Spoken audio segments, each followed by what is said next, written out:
विद्यार्थी मित्रांनो, सह्याद्री ट्युटोरियल्स मध्ये तुमचं स्वागत आहे. फिजिक्सचा पेपर खूप सोपा असतो. खूप सोपा असतो. तुम्हाला काय वाटतं मी खोटं बोलतोय? नाही, मी खरं बोलतोय बाळांनो. फक्त त्याची भीती निर्माण झाली.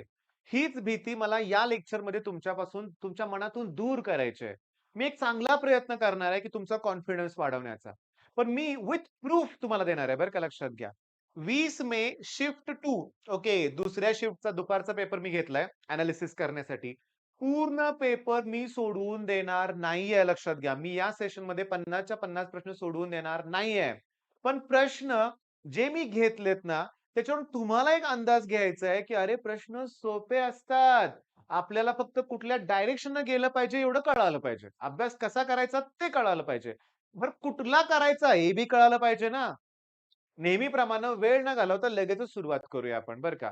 व्हिडिओ शेवटपर्यंत बघायचा आहे, नुसता बघायचा नाही. तर नोट्स सुद्धा काढायच्या आहेत हे लक्षात घ्या. नोट्स तर मोस्ट इम्पॉर्टंट आहेत. ओके, सुरुवात करूया. मी लिहिलंय एक इंडक्टर. चला तुम्हाला काय आठवतंय ते सांगा इंडक्टर बद्दल. ओके, हा इंडक्टर आहे. ओके. मग यल हा कोण आहे त्याचा? इंडक्टन्स. यलचं युनिट काय? Henry. Henry is equivalent to कोण असतो? Ohm second. ओहम म्हणजे रेझिस्टन्स व्ही अपॉन आय. तेव्हा त्याचं युनिट व्ही अपॉन एम्पियर सुद्धा असू शकतं. हे लक्षात घ्या. ओके. तुमच्या लक्षात आलं? इंडक्टन्स, हेनरी हे सगळे युनिट एक्झाम मध्ये विचारू शकतात. बरं, याच्यामध्ये जी एनर्जी स्टोअर होते त्याचा फॉर्म्युला काय असतो? Half L I square. म्हणजे energy stored in the inductor. जर तुम्हाला इंडक्टन्स माहिती असेल, करंट त्यातून किती फ्लो माहित होतं, किती फ्लो होतो हे माहित असेल, तर एनर्जी काढता येईल. बर, सगळ्यात महत्वाचं टेक्स्टबुक मधली एमसीक्यू. ओके. हे दोन इंडक्टर मी सेरीज मध्ये जोडलेत, L1 आणि L2. मग त्यांचा टोटल इंडक्टन्स येणार आहे L1 plus L2. Series arrangement. म्हणजे माझी इच्छा काय, की इंडक्टर म्हणलं की एवढं सगळं क्षणात आठवलं पाहिजे. पण जर पॅरलल अरेंजमेंट असेल तर बाळानो, मग त्यावेळेस मात्र तो पॅरललचा जो इंडक्टन्स आहे तो काढण्यासाठी दोघच आहेत ना, मग वरती प्रॉडक्ट आणि खाली ऍडिशन ही व्हॅल्यू असणार आहे. ओके. मग इंडक्टर बद्दल एवढंच आहे का? नाही, अजून एक कन्सेप्ट आहे ना.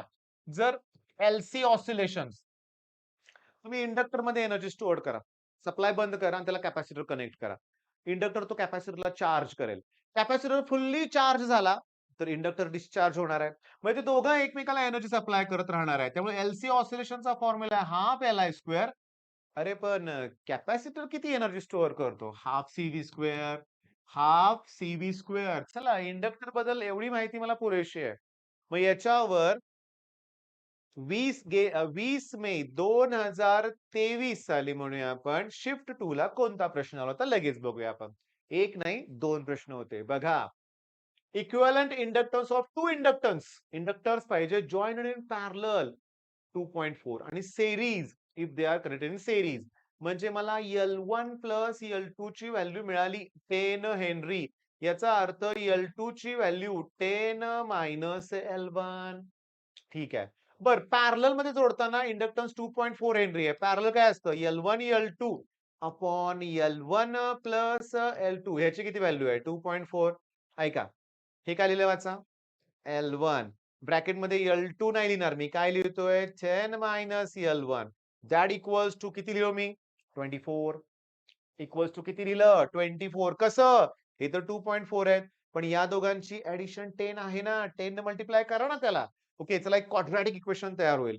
चला, 10L1 minus L1 square that equals to 24. या सगळ्या व्हॅल्यू इकडे आणा. म्हणजे मला मिळेल L1 square minus 10N1 plus 24 आणि दॅट इक्वल्स टू 0. चला, क्वाड्रॅटिक.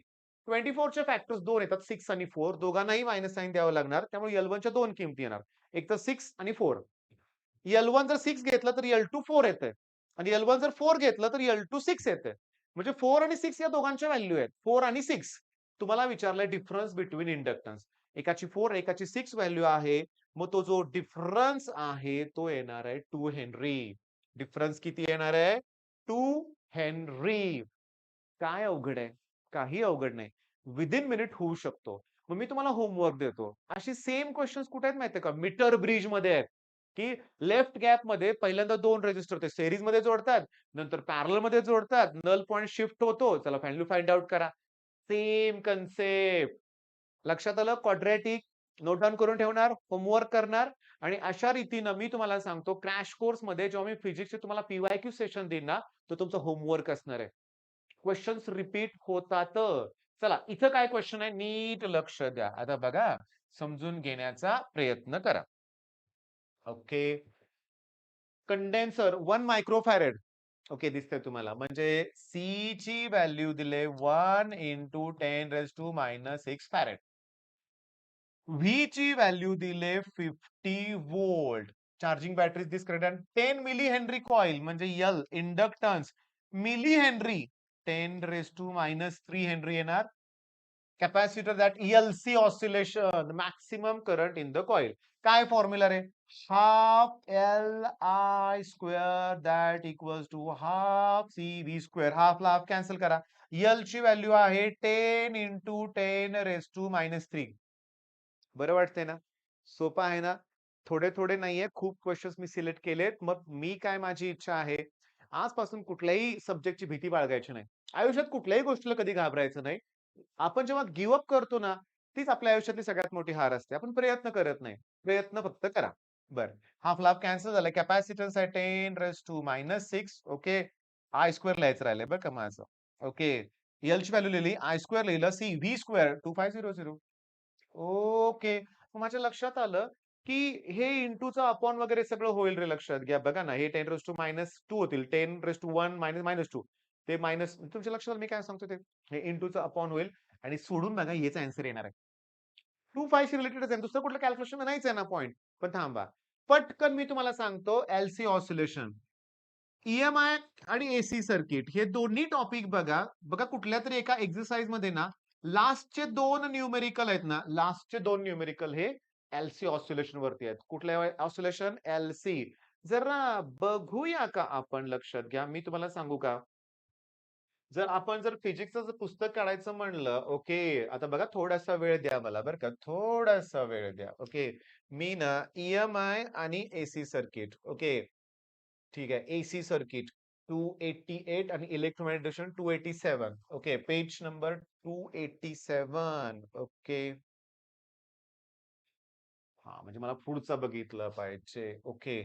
AC circuit. बघा आपण जास्त कुठलं हे करायला नको, वेळ घालवायला नको. पण मला जरा तो क्वेश्चन बघायचाच आहे बरं का एलसी ऑसिलेशन. जरा थोडंसं बघणं गरजेचं आहे. का त्याचं रिझन पण तुम्हाला कळेल लगेच. ओके. शेवटचे 2 क्वेश्चन आहेत. बघा.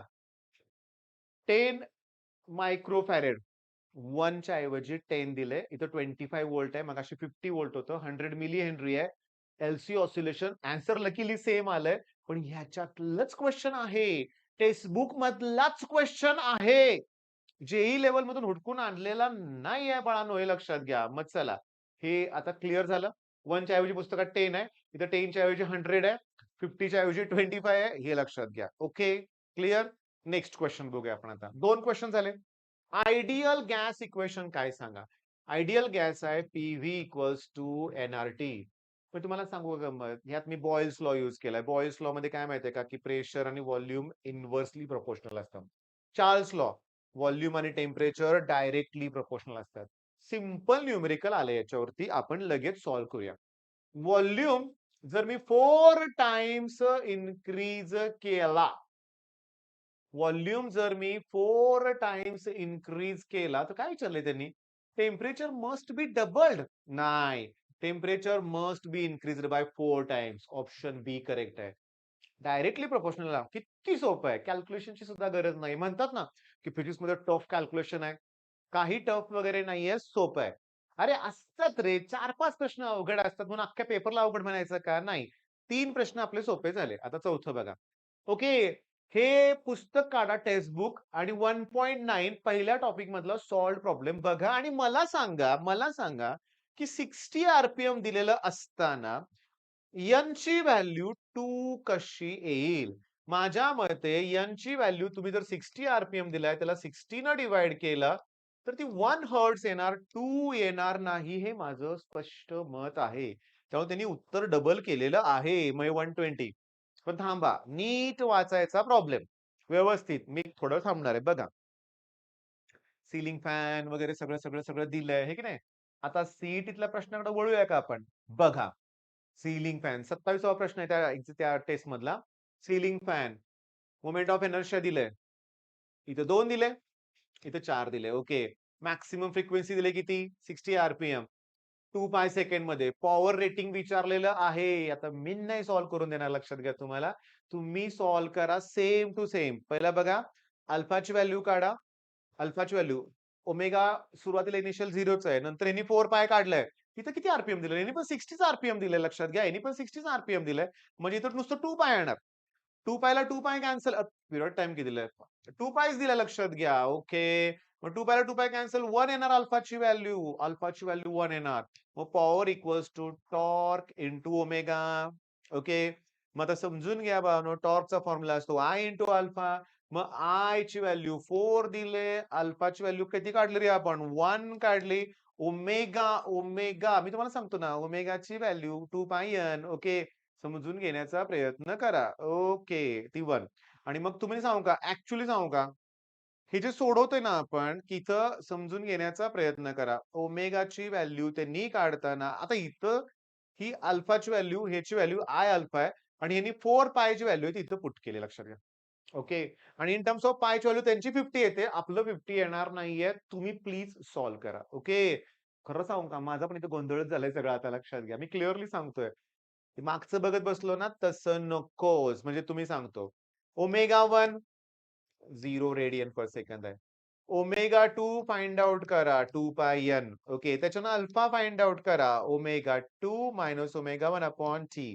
मग त्याच्यानुसार टॉर्क फाइंड आउट करा. I alpha. मग power equals to torque into omega 2.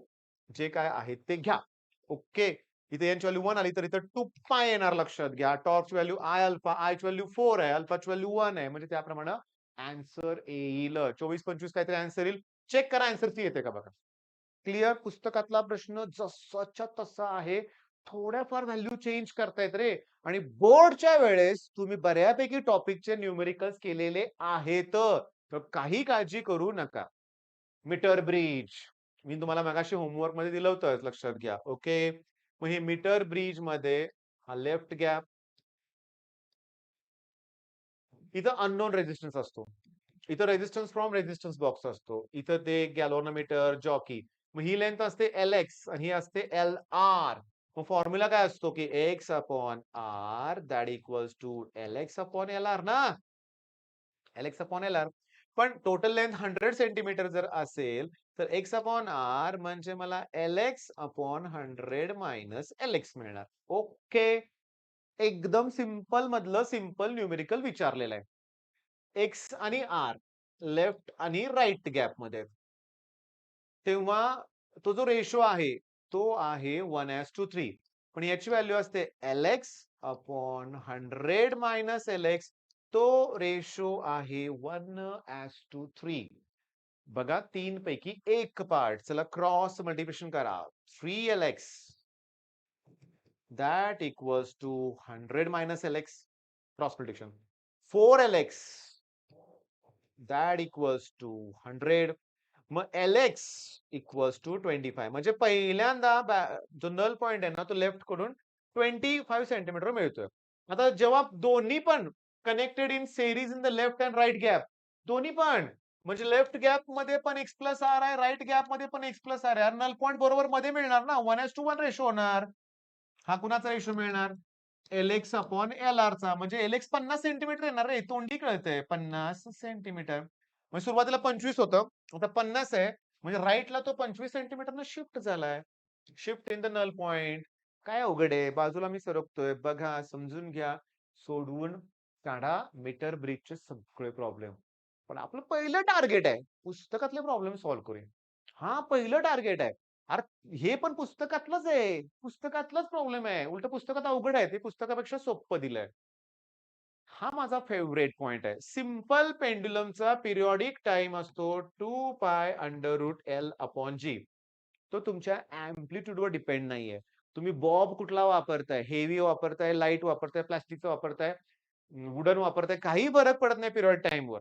पण एक काम करूया रे, अंडर रूट जी अपॉन यल म्हणजे कोण रे? 2 पाय अपॉन टी. बरोबर ना? क्रॉस मल्टिप्लिकेशन केलं बघा. 2 पाय अपॉन टी म्हणजे कोण रे? ओमेगा जी अपॉन एल. जर जी कॉन्स्टंट असेल तर ओमेगा अँग्युलर फ्रिक्वेन्सी म्हणतात त्याला, proportional to inversely proportional to square root of length. काय अवघड आहे? अरे पीवायक्यू ची प्रॅक्टिस करताना सिंपल पेंडुलमचे केवढे अवघड प्रॉब्लेम मुलांनी सॉल्व्ह केलेत बरं का. खूप अवघड अवघड सॉल्व्ह केलेत, पण परीक्षेत काय आलंय बघा. लेंथ 1/4 केले. आता आत्ताच बघितले आपण. लेंथला तर इन्व्हर्स प्रश्न आहे. लेंथ 1/4 म्हणजे कमी केल्यावर ओमेगा वाढणार आहे आणि 2 टाइम्स होणार आहे, कारण स्क्वेअर रूट मध्ये 1/4 आहे ना. म्हणलं 2 टाइम्स वाढणार. बरं लेंथ डबल केली तर हे हाफ होईल का? नाही, 1/√2 टाइम्स होणार. रूट आहे हे लक्षात घ्या. Okay, simple. Average kinetic energy of ideal gas ही टेम्परेचरला डायरेक्टली प्रोपोर्शनल असते. गॅसच्या मोलार मासवरती डिपेंड नाहीये ते. त्याचे तो डायटॉमिक दोन्ही असतील. हायड्रोजन एक असेल, एक ऑक्सिजन असेल. आपल्याला माहिती आहे हायड्रोजनचं मोलार मास 2 आहे, ऑक्सिजनचं 32 आहे. काही इफेक्ट होत नाही टेम्परेचरला, ती डायरेक्टली प्रोपोर्शनल असते. सोडवूया प्रश्न. बघा कसा आलाय. कायनेटिक एनर्जी ई नॉट आहे एवढं टेम्परेचर असताना, म्हणजे चला पहिलं टेम्परेचर त्यात 300 आहे का रे केल्विन, बघा की. दुसरं टेम्परेचर इथे बघा 177 आहे, ते 273 ऍड करा, 450 येते केल्विन. पहिली कायनेटिक एनर्जी जर ई नॉट असेल तर नंतरची किती? आपण आत्ताच बघितलं की डायरेक्टली प्रपोर्शन असल्यामुळे E1 upon E2 that equals to T1 upon T2. हे लक्षात घ्या. E1 ची व्हॅल्यू ई नॉट आहे, E2 मला फाइंड आउट करायचंय. 2/3 लिहून टाकू का रे? याला मी 0 कॅन्सल कर, 15 ने डिवाइड केले, मग क्रॉस मल्टिप्लिकेशन राहणार 3/2. ऑप्शन सी करेक्ट आहे. Okay, next. Rotational kinetic energy काय फॉर्म्युला त्याचा? Half I omega square. एखादा ऑब्जेक्ट ना गोल गोल गोल फिरतोय, मग त्याला मी फ्रिक्शनल यूज करून किंवा काही कुठल्याही वेनं थांबवलं की हीट जनरेट होणार, आणि हीटचा फॉर्म्युला काय? M S delta T. पण सगळीच कायनेटिक एनर्जी हीट मध्ये कन्वर्ट होईल का? नाही. 10% होईल, 20% होईल, 25% होईल. पी वाय क्यू शोधा. तुमच्याकडे स्कोअर बुस्टर असेल तर बघा. 4-5 वर्षापूर्वी ना या टाइपचे 2 क्वेश्चन्स आलेत आणि 2023 मध्ये सुद्धा क्वेश्चन आलाय. सेम क्वेश्चन आहे, 75% चेंज झाले. म्हणजे बघा, तुमची कायनेटिक एनर्जी किती होती रे? Half I omega square. त्याची 75% कशात कन्वर्ट होते? हीट मध्ये. हे 10वीचा फॉर्म्युला आहे हीट. काय विचारलंय? राईज इन टेम्परेचर म्हणजे डेल्टा टी विचारलंय. ओके. कोण आहे ऑब्जेक्ट? हॉलोस्पियर आहे. हॉलोस्पियर म्हणजे बघा 3/4 half into 2/3 mr square. Hollow sphere 2/3. Solid स्पियरला 2/5 असतं का चेक करा. ओके. दॅट आणि ओमेगा स्क्वेअर आणि that equals to M S. त्यातलं एम कॅपिटल काढा बरं का. एस आणि डेल्टा टी. एम ला एम काय होईल? कॅन्सल. 2 ला 2, 3 ला 3 कॅन्सल. मग इथं उरलंय R square omega square divide by 4s. बरोबर ना? 4 आणि एस झालं की मला ऑप्शन ए. किती सोपं आहे, किती सोपं आहे लक्षात घ्या. काहीही अवघड नाहीये. आहे ना प्रॉब्लेम? आन्सर बरोबर? ओके. जर 50% हीट कन्व्हर्ट झाले असतं, तिथं हाफ घेतलं असतं. 50%. अरे काही अवघड नाहीये लक्षात घ्या. मग पीवाय क्यूज वर जोर द्यायचा. पुस्तकातले सॉल्व्ह प्रॉब्लेम पण बघायचे. हे असले सगळे क्वेश्चन्स आपण क्रॅश कोर्स मध्ये घेतलेले आहेत. Detail. Okay, next question. Spring. काय रे पिरियॉडिक टाइम ऑफ स्प्रिंगचा फॉर्म्युला? 2/√m/k ना. बरोबर आहे ना? स्प्रिंग सेरीज मध्ये जोडलंय, स्प्रिंग पॅरल मध्ये जोडलंय. स्प्रिंग सेरीज मध्ये जोडलं तर तो जो के एस असतो ना, ऍक्च्युली सांगू का, हे उलट आहे बरं का, समजून घ्या बरं का मी काय म्हणतोय. स्प्रिंग जर पॅरल मध्ये जोडल्यात आणि मग ते केपी ची व्हॅल्यू K1 प्लस K2 येते. स्प्रिंग कॉन्स्टंटची ऍडिशन होते. पण सेरीज मध्ये जोडल्यात तर 1/KS घेतलं पाहिजे. That equals to 1/K1 plus 1/K2. तुम्हाला अरेंजमेंट कोणती आहे ती ओळखता आली पाहिजे. आता तुम्हाला वाटेल ही सेरीज अरेंजमेंट नाही, ही पॅरलल अरेंजमेंट आहे. तेव्हा स्प्रिंग कॉन्स्टंट कसं सांगू का, ती मास ओढा की खाली, मग 2 स्प्रिंग अशा वरती जाताना दिसतील तुम्हाला. पॅरलल अरेंजमेंट आहे. मग ते स्प्रिंग कॉन्स्टंट 3K हेच उत्तर बरोबर आहे. दुसरं कुठलं उत्तर नाही, हे लक्षात घ्या. Okay, okay. बर 1/2 पाय का फ्रिक्वेन्सी विचारली असणार आहे. बरोबर आहे. पिरियॉडिक टाइम विचारलं असतं. 2 pi under root M upon 3 K आलं असतं. ओके 2 पाय अंडर रूट काय 3 के. ओके किती पटकन झालं ना. ही एमसीक्यू नाही आहे. 11वीचं पुस्तक काढा. फिगर 5.8 आहे. जी आणि आर चा हा ग्राफ दिलाय रे. इनसाइड द अर्थ ते डायरेक्टली प्रोपोर्शनल आहे. आउटसाइड द अर्थ हे कर्व आहे लक्षात घ्या. मी काहीही बोलणार नाहीये. तुम्ही याचं उत्तर सांगा. तुम्ही ऑप्शन कडे बघा. तुम्हाला उत्तर येतंय का ते बघा. Same to same. पुस्तकाच्या बाहेरचं काहीही येत नाही एक्झाममध्ये. किती प्रश्न झाले मोजूया आपण. 1, 2, 3, 4, 5, 6, 7 पुस्तकातला आहे तसा या. 8 ओके 9 आणि 10 म्हणजे 10 प्रश्न झाले ना अजून आपण सगळे प्रश्न बघितले सुद्धा नाहीयेत लक्षात घ्या. सगळ्या सोप्या सोप्या कन्सेप्ट वरती क्वेश्चन्स आहेत. पहिली रिक्वायरमेंट काय फॉर्म्युले आठवले पाहिजेत. ग्राफ ज्वेल नेचर मधले ग्राफ करा लक्षात घ्या. सगळे ग्राफ करा. स्कोर बुस्टर काढा त्यातले ग्राफ बघा. तुम्हाला सगळं सोपं वाटेल. Okay next acceleration due to gravity. मी तुम्हाला सांगतो वेट म्हणजे ग्रॅव्हिटेशनल फोर्स असतो. वेट म्हणजे कोण? Gravitational force. माहिती ना Newton's law of gravitation G M1 M2 upon R square. तसंच आहे ते. आता एम ला एम काय होईल कॅन्सल म्हणजे ऍक्सिलरेशन ड्यू टू ग्रॅव्हिटीचा व्हॅल्यू मिळाले जी अपॉन आर स्क्वेअर. कोण उरलंय? मास म्हणजे व्हॉल्यूम इंटू डेन्सिटी. मग 4/3 पाय आर क्यूब इंटू डेन्सिटी. याचा अर्थ acceleration due to gravity is directly proportional to radius आणि डेन्सिटीचा प्रॉडक्ट. रेडियस आणि डेन्सिटीचा प्रॉडक्ट. हे जर डबल केलं तर हे हाफ होईल. हे हाफ केलं तर हे डबल होईल. आलं का ध्यानात तुमच्या? का? कारण जी जर कॉन्स्टंट ठेवायचं असेल तर ते. पण हे डबल केलं तर जी डबल होणार. हे दोघेही डबल डबल केलं तर जी 4 टाइम्स वाढणार आहे. हे नोट डाउन करून ठेवा. Acceleration due to gravity note down करून ठेवा. केलं? सॉल्व्ह करा. तुम्ही सॉल्व्ह करा. मी ब्रेक घेणार आहे. 1 मिनिटाचा सॉल्व्ह तुम्ही करायचंय. करा. मी बाजूला सरकतोय. तुम्ही करा.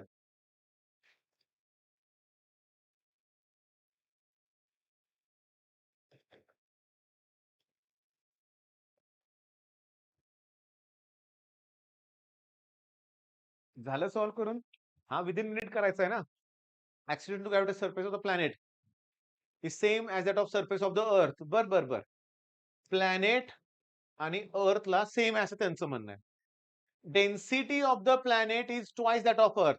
पण मी काय म्हणतोय याच्या डेन्सिटीला रो पी म्हणूया आपण. Density of the planet is अरे 2 टाइम्स दॅट ऑफ अर्थ आहे ना. डेन्सिटी याची डबल असेल. The radius of the planet half असणार ना. हाफ असणार आहे तेव्हा आन्सर येणार आहे बी. हाफ येणार कारण आताच नाही का सांगितलं मी. हे जर डबल केलं हे हाफ होणार आहे. तर जी कॉन्स्टंट आहे ना, जी कॉन्स्टंट ते म्हणतायत ते दोन्ही व्हॅल्यू इक्वल आहेत.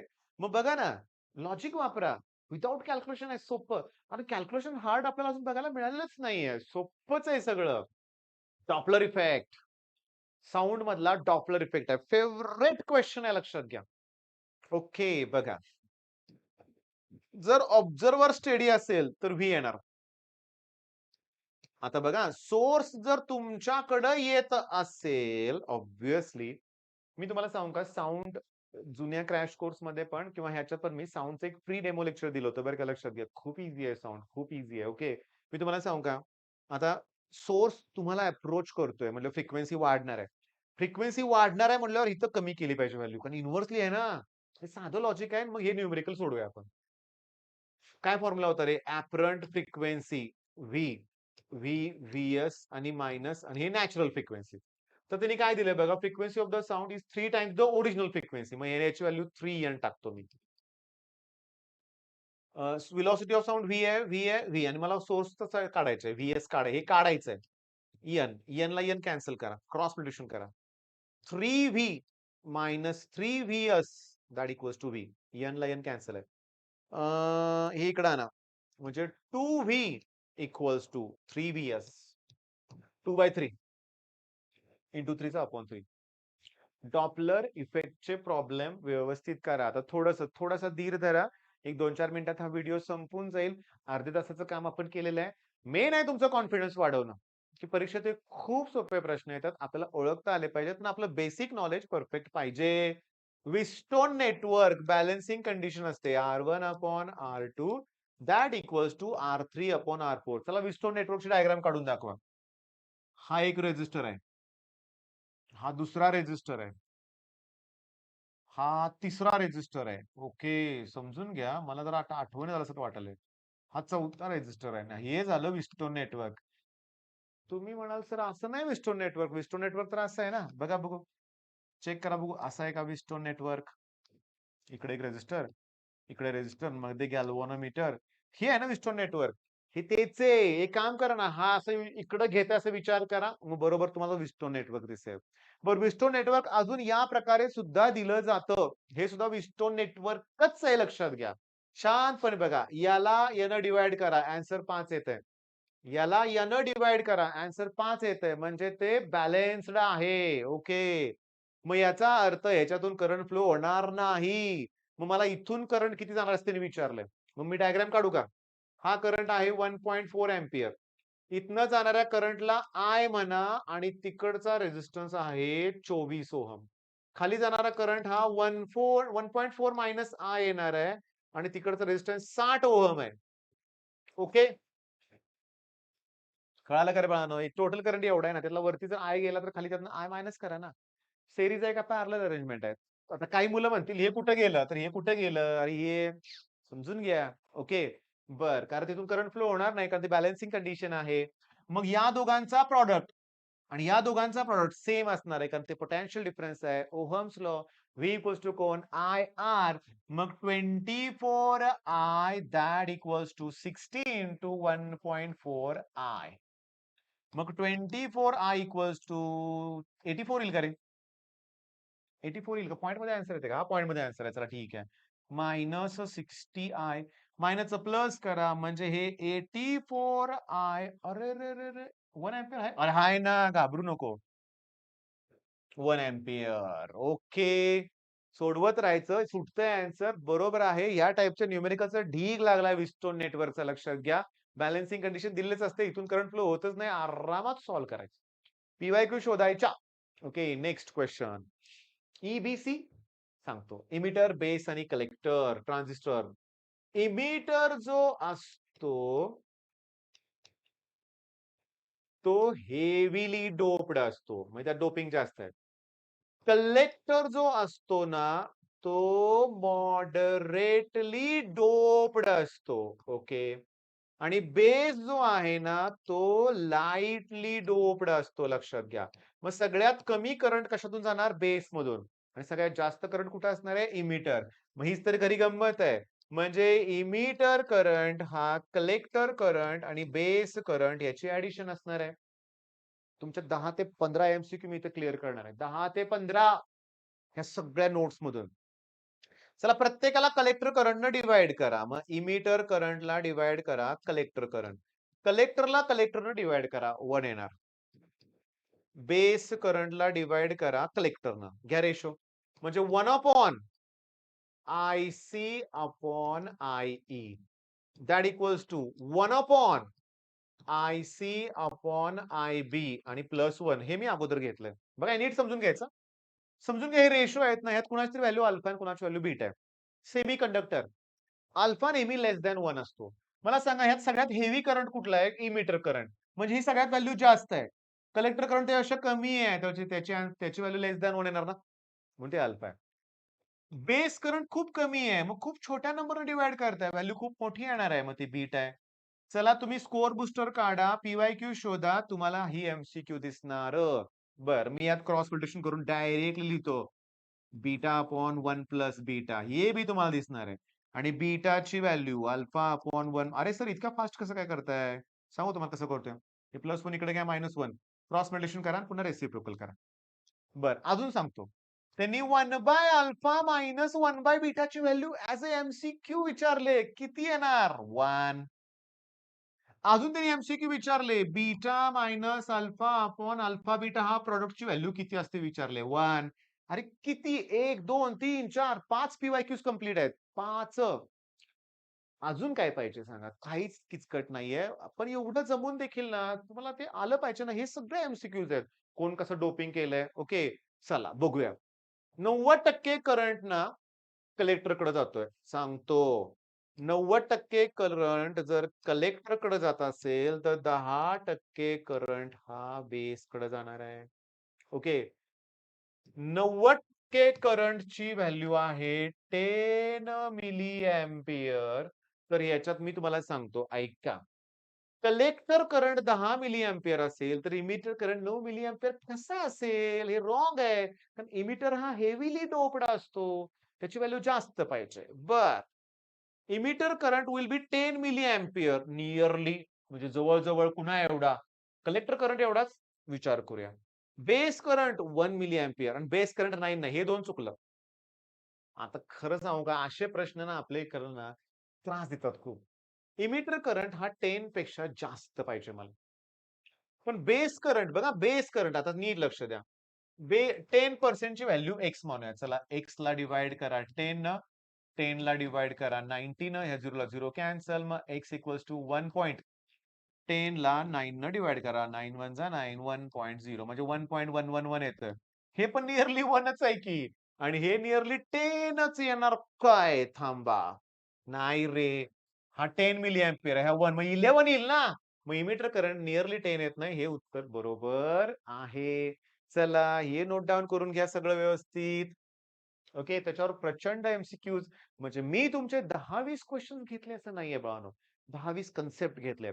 क्रॅश कोर्समध्ये तुमचं काम तेच आहे, की ह्या कन्सेप्ट क्लिअर करत राहावा, त्या टाइपचे प्रॉब्लेम शोधा, मग छान होईल. मी 10 टॉपिक करणार आहे, 2 टॉपिक करणार आहे, 4 टॉपिक करणार आहे. थोडंसं वेळ कमी आहे. स्ट्रॅटेजी जरा बदलली पाहिजे लक्षात घ्या. ओके. नेक्स्ट. आता हा तुमचा होमवर्क आहे. डी ब्रॉग्लीज वेव्हलेंथचा प्रॉब्लेम आला नाही असं कधी होत नाही. डी ब्रॉग्लीज वेव्हलेंथचा फॉर्म्युला आहे H upon P. De Broglie's वेव्हलेंथचा फॉर्म्युला आहे H upon V. De Broglie's वेव्हलेंथचा फॉर्म्युला आहे twice M E. De Broglie's वेव्हलेंथचा फॉर्म्युला आहे twice M stopping potential. De Broglie's wavelength for electron 12.27 stopping potential angstrom unit मध्ये. 1.227 stopping potential nanometre मध्ये. किती पाहिजे अजून? सगळे डी ब्रॉग्लीज आहेत लक्षात घ्या. नीट सारख्या एक्झाम मध्ये सुद्धा डी ब्रॉग्लीचे नेहमीच क्वेश्चन येतात. मग हे सेशन आपण थांबवतोय. ओके. किती क्वेश्चन्स? 10 ते 15 क्वेश्चन्स मी तुमचे घेतले असतील. खूप आहेत क्वेश्चन्स अजून. ओके. नेक्स्ट पी-वाय-क्यू सेशन हे जबरदस्त होणार आहे. तोपर्यंत तुमचे फॉर्म्युले हळू रिवाइज होत राहणार आहेत. मग 20-20, 30-30, 40-40 प्रॉब्लेम जर मी घेत गेलो न्यूमेरिकल्स परीक्षेत आलेले, पी-वाय-क्यूची पण प्रॅक्टिस होणार. त्याचबरोबर तुमचा कॉन्फिडन्स वाढणार. मग तुमचं मेन काम काय? त्या टाइपचे क्वेश्चन्स अजून सॉल्व्ह करून त्याची प्रॅक्टिस करणं. काय कळालं मला आज, की एव्हरेज कायनेटिक एनर्जी ही टेम्परेचरला डायरेक्टली प्रोपोर्शनल असते. ओके. काय कळालंय मला आज, की सिंपल पेंडुलम.